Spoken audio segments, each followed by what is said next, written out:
మరి సమయమునందు 7వ ఆఖరి చివరి ముగింపు మాటను తల్లిగారు సుహాసిని అమ్మగారు అందజేస్తారు. ప్రతి ఒక్కరు చెప్పులు కొడుచు అమ్మగారిని ఆహ్వానిద్దాం. దేవునికి మహిమ కలుగును గాక. ఆమేన్.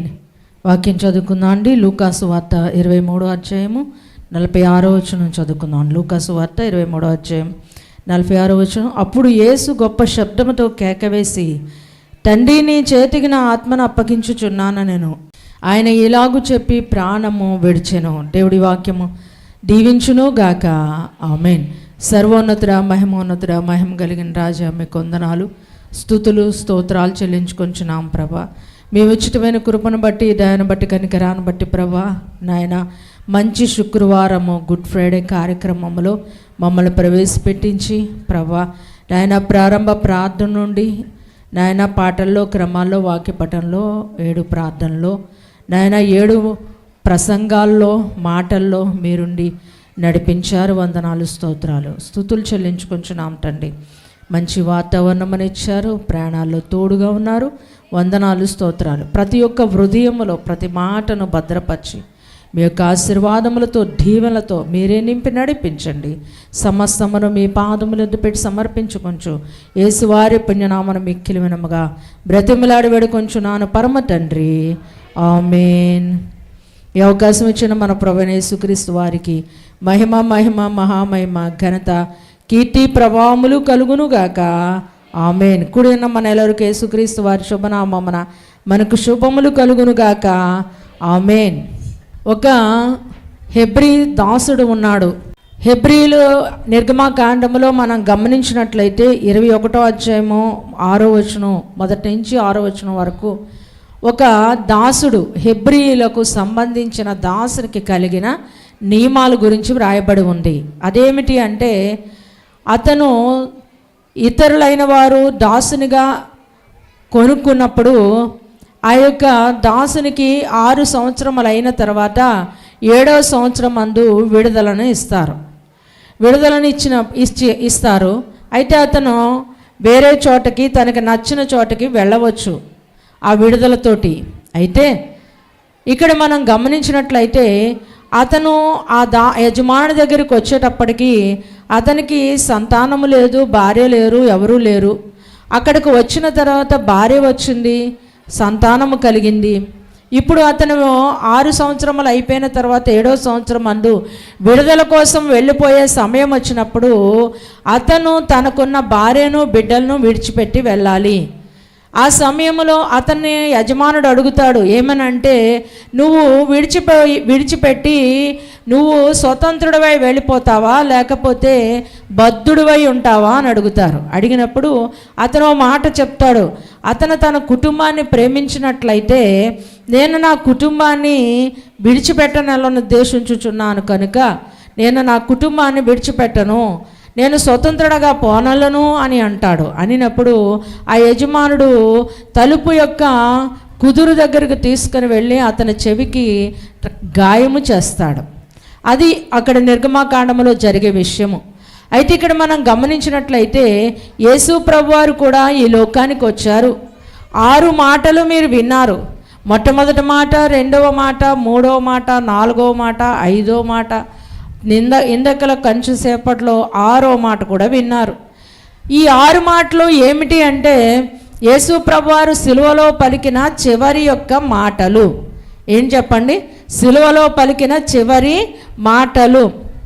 సహజంగా ఎవరైనా చనిపోయినప్పుడు వారు చివరిలో ఏం మాటలు మాట్లాడారో అవి మనం చాలా శ్రద్ధగా వింటాము, గుర్తుంచుకుంటాము. బిడ్డలైతే తల్లిదండ్రులు చెప్పిన మాట చివరి వరకు కూడా నెరవేరుస్తూ ఉంటారు. అలాగనే ఇక్కడ మనం గమనించినట్లయితే నిన్ను కలుగజేసిన దేవుడు, నన్ను కలుగజేసిన దేవుడు, సమస్త సృష్టిని కలుగజేసిన దేవుడు, ఈ లోకమును యావత్తును కలుగజేసిన దేవుడు ఆయన సిలువలో మన కోసం ప్రాణం పెట్టడానికే ఈ లోకానికి వచ్చారు. మన కోసం ప్రాణం పెట్టడానికి వచ్చిన యేసుక్రీస్తు ప్రభువారు ఆయన సిలువలో వేలాడుతూ ఆ 7 మాటలు మనం గమనించినట్లయితే ప్రతి సంవత్సరం ధ్యానించుచున్న ఈ 7 మాటలే అయినప్పటికీ కూడా ప్రతి సంవత్సరం మనం బ్రతికినంతకాలం ధ్యానిస్తూనే ఉంటాం. ఎందుకు ధ్యానిస్తూ ఉంటాము అంటే ఈ యొక్క మాటలంతా మూల్యమైనవి. మొదటి మాట మాట్లాడిన వెంటనే కుడివైపున ఉన్న దొంగ మారాడు. ఆ మాటకంత విలువ ఉన్నది. ఆ మాటను బట్టి రెండవ దొంగ మారాడు. అలాగనే మనం గమనించినట్లయితే మూడవ మాటలో తండ్రితో మాట్లాడుతున్నారు దేవుడు. ఎందుకు అంటే దేవుడు తండ్రిని కుమారుని విడిచిపెట్టారు కనుక దేవుడు మనలను మన చేయి పట్టుకున్నారు. అయితే ఇన్ని శ్రమలు వచ్చిన తర్వాత రాత్రికాలం అంతా శ్రమ పడటం బట్టి ఆ శ్రమకు ఆహారము లేక దాహము లేక దప్పికొనుచున్నాను అన్నారు. అలాగనే మనం గమనించినట్లయితే అక్కడ సిలువ యొద్ద ఉన్న వారిని నిదానించి చూశారు. ఈ సమయమందు నిన్ను నన్ను చూస్తారు. నువ్వు ఏ రకముగా వచ్చావో, ఏ బాధతో వచ్చావో, ఏ వేదనతో వచ్చావో, ఎటువంటి పరిస్థితుల్లో ఈ స్థలము యందు ఈ యొక్క సిలువ ధ్యానములో, గుడ్ ఫ్రైడే కార్యక్రమములో, మంచి శుక్రవార కార్యక్రమములో ఈ సిలువ యొద్ద ఉన్న మిమ్మల్ని నన్ను దేవుడు నిదానించి చూస్తారు కనుక మరియకు ఆదరణ చూపించినట్టుగా మన ఎల్లరికూ ఆయన యొక్క ఆదరణ చూపిస్తారు. అయితే ఇక్కడ మనం గమనించినట్లయితే సమస్తమును సమాప్తము చేశారు. అన్నీ కూడా ఆ తండ్రి పంపించిన ఆజ్ఞలన్నీ నెరవేర్చారు. అనగా ఈ లోకములోనికి మనం దేవుని నమ్ముకున్నాము అంటే, దేవుని యొద్దకు వచ్చాము అంటే, మనము దేవుని యందు ఏమి చేయాలో అవన్నీ చేసి ముగించవలసిన వారమై ఉన్నాము. అంతేగాని మధ్యలో విడిచిపెట్టి లోకములో కలిసిపోయేటట్టుగా మనం ఉండకూడదు. చివరిలో మనం గమనించినట్లయితే సమాప్తమాయను. ఏమన్నా చెప్పండి, సమాప్తమాయను. ఏమి సమాప్తమైంది? ప్రభువారు శ్రమపడటం సమాప్తమైంది. ప్రభువారు మాట్లాడటం సమాప్తమైంది. ప్రభువారు స్వస్థపరచడం సమాప్తమైంది. రక్షణ మహాసంకల్పం సమాప్తమైంది. ప్రభువారు ఆదరణ చూపించడం సమాప్తమైంది. సమాప్తమైన అనే మాట ఎందుకు మాట్లాడారంటే లేఖనాలు నెరవేర్పు కోసము మాట్లాడారు. ఇంకా మనం గమనించినట్లయితే సమస్తమును అప్పటికి సమాప్తమైనదని ఎరిగి దేవుడు ఏం చేశారటండి? సమాప్తమాయను అని పెద్ద కేక వేసి చెప్పారటండి. ఇక్కడ మనం గమనించినట్లయితే ఈ యొక్క హెబ్రీ దాసుడు గురించి చెప్పాను. ఆ దాసుడు తన కుటుంబాన్ని విడిచిపెట్టడానికి ఇష్టము లేక తన చెవినకు గాయము చేసుకున్నారు. ఇక్కడ యేసుక్రీస్తు ప్రభువారు మనలను వదిలిపెట్టడం ఇష్టం లేక, అధోగతి పాలు చేయటం ఇష్టం లేక, అగాధములోనికి పంపించలేక, నరకములోనికి పంపించలేక, నరకమునకు పాతాళమునకు దిగజేయటానికి ఇష్టము లేక మన కోసం ఆయన గాయములు పొందారు.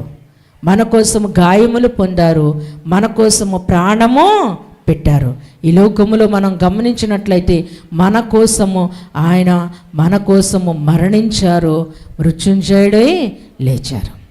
ఈ లోకములో మనం గమనించినట్లయితే యేసుక్రీస్తు ప్రభువారు గొప్ప శబ్దముతో, పెద్ద శబ్దముతో, ఇంతవరకు చాలామంది అనుకుంటూ ఉంటారు, చాలామంది అంటారు, హేళన మాటలు మాట్లాడేవారు అంటారు, రకరకాల మాటలు మాట్లాడేవారు అంటూ ఉంటారు. ఏమనంటే ఆయన ఎందుకు దిగిరాకూడదు సిలువ నుండి? ఎందుకు మరణము అయిపోయారు? మరణమును తప్పించుకోవచ్చు కదా, ఎందుకు తప్పించుకోలేదు? ఆయన తప్పించుకుంటే నీకు నాకు మరణము ఖాయము. ఆయన తప్పించుకుంటే నీకు శాపము, నాకు శాపము. ఆయన తప్పించుకుంటే నీకు నాకు నరకము ఖాయము. కనుక ఆయన మరణించడానికే వచ్చారు. అయితే ఆయన అంతటా ఆయనే తన ప్రాణమును అప్పగించారు. ఇది మనం బాగా గమనించాలి. మనం గమనించవలసిన విషయం ఏమిటంటే ఆయన చనిపోవడానికి గల కారణం దెబ్బలు కాదు, ఆయన చనిపోవడానికి గల కారణం గాయము కాదు, ఆయన చనిపోవడానికి గల కారణము రక్తము కార్చటము కాదు, ఆయన చనిపోవడానికి గల కారణము అలసిపోవటం కాదు, ఆయన చనిపోవడానికి గల కారణము సిలువలో వేలాడటము కాదు, కానీ కేవలము నీ కోసం నా కోసము ఆయన అంతటా ఆయనే తండ్రికి తన ఆత్మను అప్పగించారు. అందుకనే అంటున్నారు, తండ్రి నీ చేతికి నా ఆత్మను అప్పగించుచున్నాను. ఆయన అప్పగించుకున్నారు. మరలా మూడో రోజు తెల్లవారుజామున, ఆదివారపు తెల్లవారుజామున మరలా తిరిగి తీసుకున్నారు. ఎందుకు అలా చేశారు అంటే, ఇదిగో నీవు నేను కూడా మరణించనై ఉన్నాము, మరణించినప్పుడు తిరిగి మరలా ఆయన లేపుతారు. తిరిగి మరలా ఆయన లేపుతారు. ఆయన మరణించుటకును మృతులైన వారిని తిరిగి లేపుటకును శక్తి కలిగిన దేవుడు, శక్తి కలిగిన దేవుడు. ఇక్కడ మనం గమనించినట్లయితే 7వ మాటలో సమాప్తమాయను. అప్పుడు పెద్ద కేక వేసి ఏమంటున్నారంటే, తండ్రి నీ చేతికి నా ఆత్మను అప్పగించుచున్నాను. ఆయన కేవలము ఆయన అంతటా ఆయనే చనిపోయారు. ఆయన చనిపోవడానికే వచ్చారు. ఆయన అందుకనే చనిపోవడానికే వచ్చారు. ఇక్కడ చాలామంది అనుకుంటారు అంత శ్రమ పెట్టడం బట్టి చనిపోయారు అనుకుంటారు. కాదు, ఆయన శ్రమ పెట్టడం బట్టి చనిపోలేదు. నీకోసం నా కోసం ప్రాణం పెట్టాలనుకున్నారు. ఆయన చేయవలసిన పనులన్నీ చేసి ముగించిన తరువాతనే ఆయన యొక్క తండ్రికి తన యొక్క ఆత్మను అప్పగించారు. ఎలాగున అప్పగించారో అలాగునే మరలా తిరిగి తీసుకున్నారు. మరలా జీవించారు, పునరుత్థానుడై లేచారు, మరలా కొంతకాలం కనబడ్డారు, తర్వాత ఆరోహణమయ్యారు. మరలా తిరిగి మన మధ్యకు మరలా ఆయన మేఘారుడై రాబోతున్నారు. అదే 2వ రాకడ. ఈ యొక్క దేవుని మరణమును తలంచుకుని, దేవుని యొక్క మరణ త్యాగమును తలంచుకుని కృతజ్ఞతగా ఈ సమయం అందు కూర్చున్న మనమందరము ఏ నిరీక్షణ కలిగి ఉండాలంటే, ఆయన మరలా తిరిగి రాబోతున్నారు. ఆయన రాకడలో మనమందరము ఆయత్తపడాలి అనేటటువంటి నిరీక్షణ కలిగి ఆయన రాకడకు సిద్ధపడుదుము గాక. ఆమేన్. సర్వోన్నతుడా, మహిమోన్నతుడా, మహిమ కలిగిన రాజా, మీకు వందనాలు, స్తుతులు చెల్లించుకొంచున్నాం తండ్రి. మీ ఉచితమైన కృపను బట్టి, దయను బట్టి, కనికరాన్ని బట్టి ప్రభా, ఈ సమయం అందు నాయనా మీరు సిలువలో మాట్లాడిన పలికిన గొప్ప శబ్దముతో పలికిన మాటలన్నీ వినుటకు సహాయము చేశారు.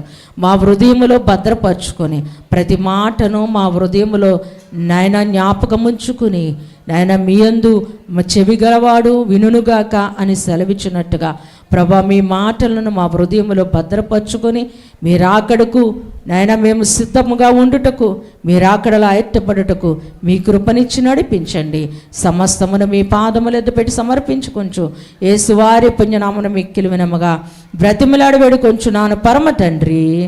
ఆమేన్. అందరికీ మన్నతండి.